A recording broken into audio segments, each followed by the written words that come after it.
The Southeast Asian region is widely regarded as one of the most promising areas in the world. It is home to the Association of Southeast Asian Nations, or Asean, an economic and political union that is considered the next European Union of the world. Asean comprises 10 nations, many of which are among the fastest growing in the world. Despite this, one of the most interesting aspects of Asean is its potential for a common currency, similar to the euro. While some experts believe that the region is ready for this concept, it remains to be seen if it can truly be implemented. To understand this, let us first go a few decades back. One proposal that made headways for a monetary union was called the Asian Currency Unit (ACU). Modeled after the European Currency Unit (Euro), the ACU aimed to promote financial stability and reduce the cost of cross-border business by eliminating currency risk, which would increase intra-regional trade and lower the cost of goods and services. This proposal included China, Japan, South Korea, and the ASEAN nations, but it never came to fruition.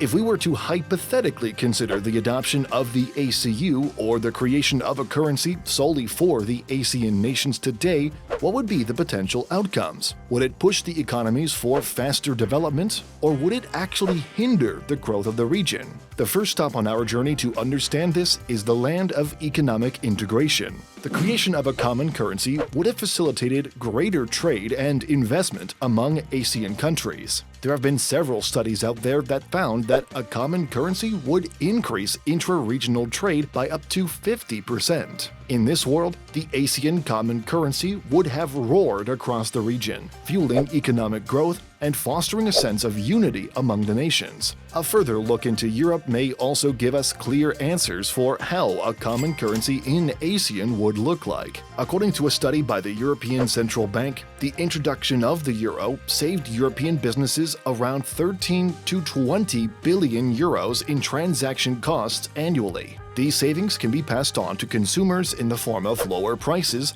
and can also lead to increased cross-border investment. Furthermore, a common currency makes it easier for consumers and businesses to compare prices across countries, fostering competition and potentially leading to lower prices. This price transparency can also help reduce market segmentation and enhance economic efficiency. A research published in 2009 suggests that price convergence occurred in the Eurozone after the introduction of the euro, leading to a reduction in price dispersion across member countries. However, the adoption of a common currency also comes with its share of challenges and potential drawbacks. One of the most significant concerns is the loss of monetary policy autonomy. Each member country would have to cede control of its monetary policy to a central authority, which may not always be in line with individual nations' unique economic circumstances. For instance, during an economic downturn, a country with a common currency might not be able to devalue its currency to boost exports,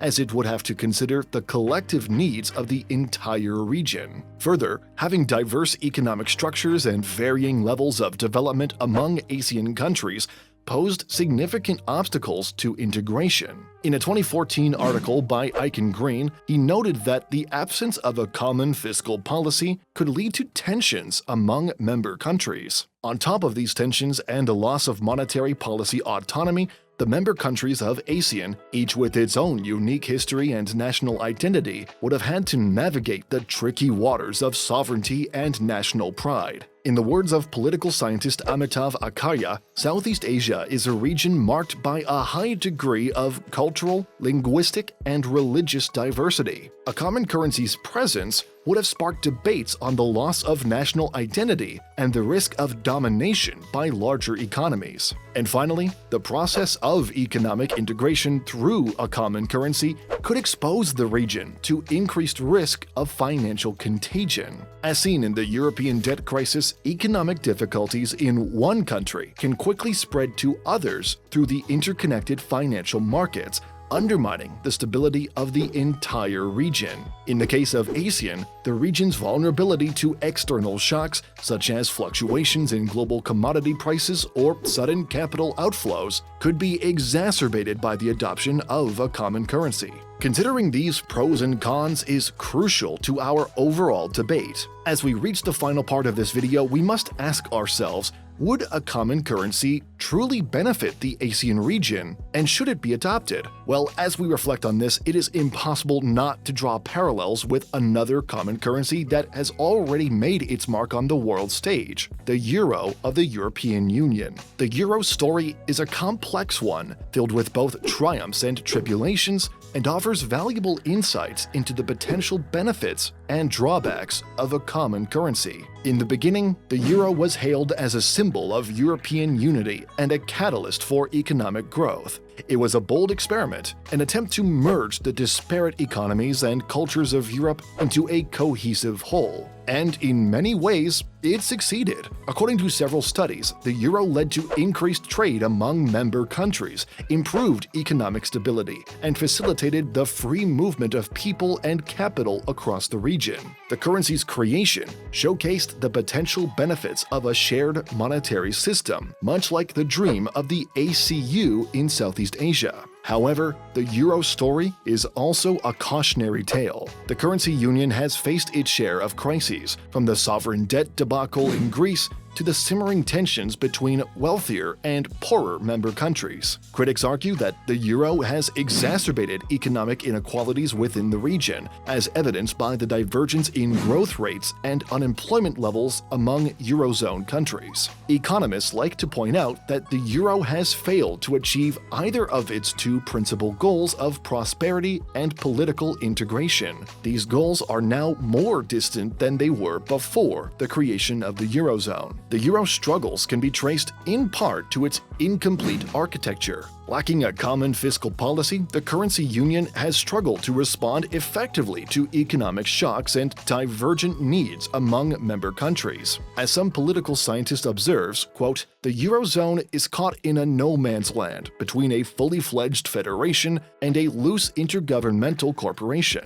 The euro story thus offers a sobering reminder of the challenges that could have faced the ACU had it come to fruition in Southeast Asia. Despite its shortcomings, the euro has also demonstrated resilience and adaptability. It has weathered numerous crises and emerged, albeit battered and bruised, as a symbol of European cooperation and perseverance. The currency's survival offers hope that a common currency, whether in Europe or Southeast Asia, can learn from its mistakes and adapt to changing circumstances. Besides comparing to the euro, a common currency on its own as adopted by the Asean region could witness a significant surge in intra-regional trade and investment. The elimination of currency risk and reduced transaction costs could catalyze business activities, fostering tighter economic integration. A shared currency could also enhance price transparency across borders, driving competition and potentially lowering prices for consumers. However, this would also mean the loss of individual monetary policy autonomy, compelling member nations to move in sync with the collective needs of the region. Disparities in economic structures and levels of development could magnify, leading to potential tensions. Sovereignty and national identity debates could also come to the fore, as smaller nations might perceive a risk of domination by larger economies. Moreover, increased susceptibility to financial contagion, similar to the eurozone crises, could pose a threat. Nonetheless, with meticulous planning and robust frameworks in place, Asean could transform into a more unified and influential economic bloc on the global stage. The idea of a common currency for Asean nations remains an intriguing proposition, offering potential benefits such as increased regional integration, enhanced global competitiveness, and greater economic efficiency. The euro, a real-world example of a common currency, has shown both the benefits and the drawbacks of such an endeavor, providing valuable insights for Asean policymakers to consider. While there are clear advantages to adopting a common currency in the Asean region, it is essential to carefully weigh the risks and challenges associated with such a move. The loss of monetary policy autonomy, the need for fiscal coordination, and the potential for financial contagion all present significant obstacles that need to be overcome overcome for a common currency to succeed. The ultimate decision of whether or not to adopt a common currency in Asean hinges on the region's ability to learn from the experiences of the Eurozone and to develop a robust framework that accommodates the diverse needs of its member countries. But anyway, do let us know what you think. Thanks for watching.